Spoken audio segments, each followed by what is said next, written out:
هتكلم عن موضوع مختلف عن الفيديوهات اللي فاتت. النهاردة هتكلم عن التسرع. يلا مع بعض نبدأ. كم مرة اتسرعت في قرار وندمت بعده؟ في لحظة غضب قلت كلام ما كنتش تقصده، أو استعجلت ورفضت فرصة وبعدها تمنيت لو الزمن يرجع. التسرع مش قوة ولا علامة ذكاء.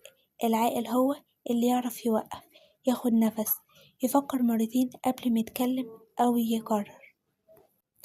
لأن في الحياة مش كل غلط نقدر نصلحه، مش كل فرصة هتتكرر، مش كل قلب تجرحه هيسامح.